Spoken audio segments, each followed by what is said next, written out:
what a lot of people are quite interested in knowing. I mean, people certainly ask me about this. They think that we film this in real time. So, you know, once a week we kind of get together with the production team and the cast, and we film it. But that's not actually the case. Do you want to just shed some light on that, and why don't we do it once a week? So we film it in January when people's diaries are not that manic yet. And we all do it in 1 week, so people go. But I think we've managed to really showcase it nicely as if it's every week, which is the way it should be. But yeah, no, it's a 1 week, very hectic filming week. It's always struck me as being strange, though. I mean, I've obviously been involved with the show for quite a few years as well. But how do you keep the people quiet? You know, the ones that have already left. I mean, they really have to sit on that information until that particular episode is aired. Yes, I think, and it's not only them. It's each and every apprentice gets bombarded once the show starts, because obviously every one of them knows what's going on. So yes, it's part of the challenge of being an apprentice, is that you really do get bombarded afterwards to spill the beans. So someone also asked me after this season, you know, how do we decide who's going to be in which team? Because, you know, in the morning, it just kind of, well, the judges are obviously all getting together talking about the task. No one really knows how the teams are going to be put together. Can you share that insight, or is it a bit of a secret? No, I don't think there's necessarily a formula. We try and make the groups equal. We try and see that there's representation of whatever type of task there is in both groups. And if there's not, then so be it. Then we just have discussions around. Yeah. So there's no magic formula. I find, for me, it's almost like, you know, you get to really sort of, how do I put this?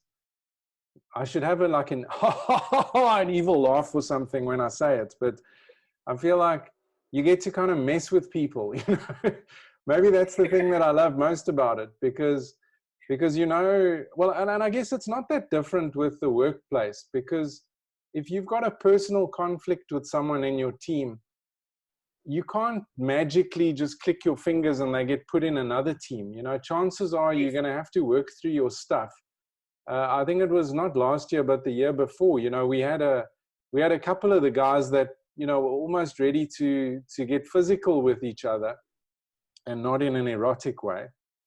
And although, I mean, that kind of thing could happen too. You never know. Watch next season. Absolutely, but I think that's what this show is also about. So it's not always about the technical skills and how you can do a presentation. There's a lot of life skills and business skills that these apprentices learn throughout the week. They learn so much about themselves, and they learn to handle situations that they've never been placed in before. And they have to see how best they can manage that. So there's an amazing amount of lessons as well. Do you get upset, you know, if you kind of identified someone and you thought, actually, I'm asking you the question, but I know the answer. You go, wow, this person might be the winner. And then that person gets fired in the next episode. And then you'll come up to me and, Simon, what are you doing?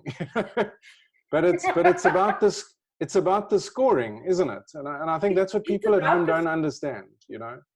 Each task setter has got certain criteria that they work according to, and every task is different. What is important for one is not necessarily important for another. And you, as Simon, Nadia, the co-judge, and then the judges of the day work very technically according to those ratings, and every day your score counts. So if you start on a low, you must really spark and lean up. But at the end of the day, just to quickly go back to your comments, I think I've matured and learned also over the years, because I remember right in the beginning, I got very emotional about some of your decisions, but I think I'm okay now. So there's a lesson for someone who's thinking of entering. Don't be Rianet's favorite because you'll be fired, basically. That's how we do it. Yeah. So, Simon, I think I should interview you because maybe we should turn you can the ask seats questions. around. Yeah. Go for Yeah, it. What do you I want to know know? you don't want to go on too long, but talk a little bit to me about your Judge Dredd persona. Yeah, look, to be honest, the Judge Dredd persona, it's not really who I am, you know, and I must be honest, it was it was kind of difficult for me to read some of those comments on Facebook because I've sort of built my career around being a fairly approachable guy, you know, like someone who will find a way of helping people rather than I don't want to be Donald Trump, you know, I don't want to be that guy. But I think it became evident when I took over as the head judge that there was going to be a certain amount of acting that was needed in this role. My daughter actually said to me at some point in this season, she said, "Dad, you tell everyone that's not who you are and that you're acting. But I've actually met Judge Dredd many times growing up." You know? So maybe that's my dad role that comes out. I certainly hope not all the time. But yeah, look, you know, when I started doing it, I was like, oh, this is so hard. You know, I can't be mean to these people. But the reality is, yeah, I can, and I actually love it. You know, no, I don't like putting people under pressure like that. But what I've always wanted to get out of this was, I want the apprentice, the people that go through this process, if they're sitting with a difficult client or a difficult boss or anybody that's really, you know, not the kind of person you'd want to spend time with outside of work, and you've managed to deal with that in this program, in the apprentice, then you've won, you know, because you'll never ever meet anybody as horrible as Judge Dredd. You know, no one is ever going to speak to you like that in public. No. And I think that, yeah, I know people are entertained by it, which is, you know, one of the reasons why people tune in, just to kind of see somebody get torn to pieces by the judges. Nadia was an interesting addition, and I'm going to interview her as well in a subsequent episode. But, you know, the other judge has always been more of a sort of a maternal, caring, the sort of person that would go, you know, no, Judge Dredd, you know, or Simon, you know, that's not quite, you know, that's not okay, or don't worry about it, guys, you really did a great job. You know, like your mom would tell you after you've had a rough day. But yeah, Nadia is not that. You know, so there was no one kind of like tempering the whole thing. I think often and then to make things worse, some of the guest judges were a flippin' nightmare as well, like Chris Potter from Emerald. So then you just had like 3 people like just kind of laying into the contestants. So yeah, what I wanted to say was one of the things I read on social media about the Judge Dredd thing. Somebody said, that Judge Dredd, I hate him so much. I don't know who that was. I'll try and find a screen grab of it. I know I read this. Was. Who was it? Knox. Was it Knox?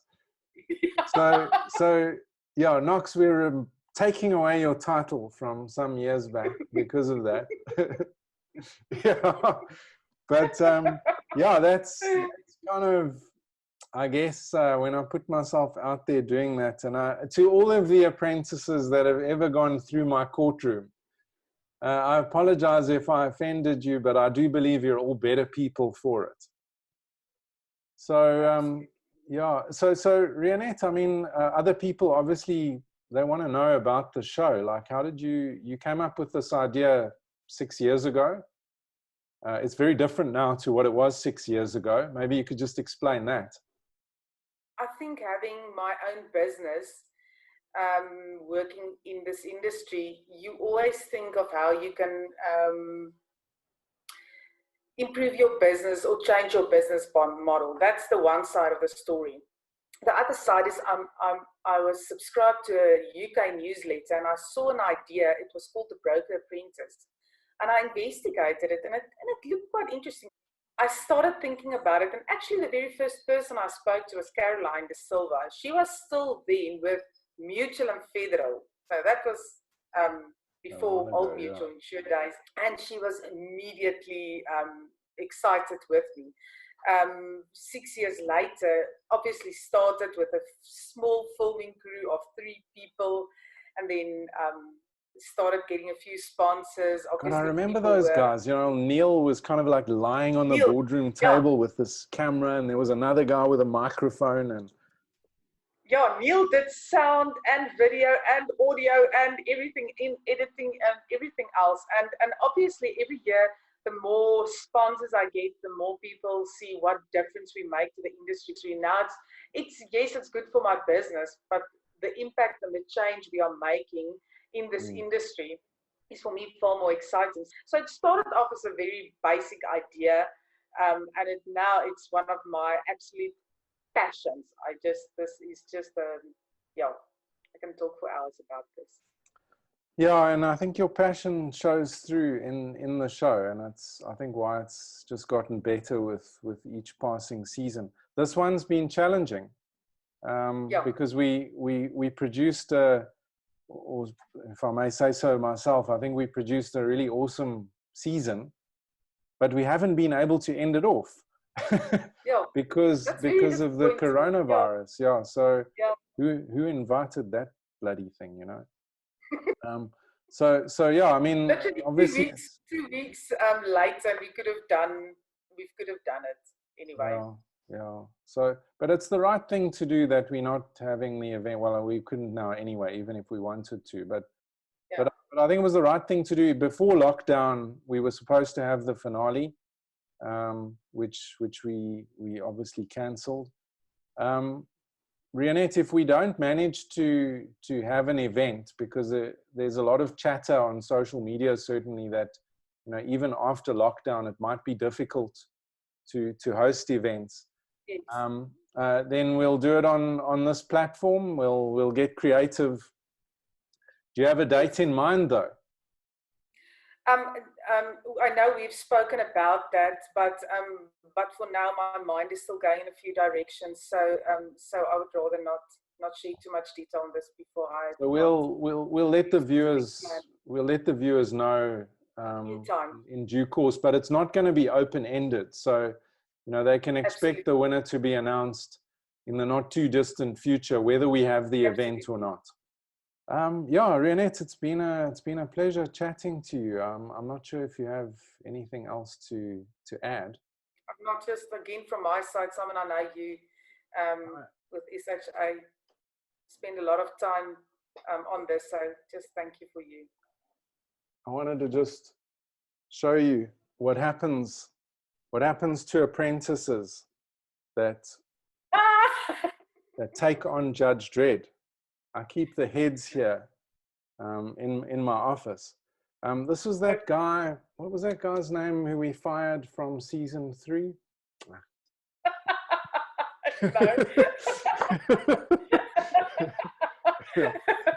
Oh, luckily I don't know. he went missing, you know. I mean, never heard from him again. Yeah. Quiet. Lost his head completely. I know why. So, yeah. So. But yeah, from my side, just thank you, Simon. Thank you for what you do and what you bring to the show. It wouldn't have been the same without you. So. No, it's a pleasure. Yeah, thanks, Rianet. We'll catch up again in a subsequent episode. I'm going to tell the viewers now who won the social media prize that was sponsored by Elite. Yes. And yeah, we'll catch up again in a week or two. Thank you. Yeah, so I'm with Christelle Coleman, who I do know relatively well. She's going to be announcing the winner of the Social Media Influencer Prize on the Insurance Apprentice. Welcome, Christelle. Thanks for having me on your show.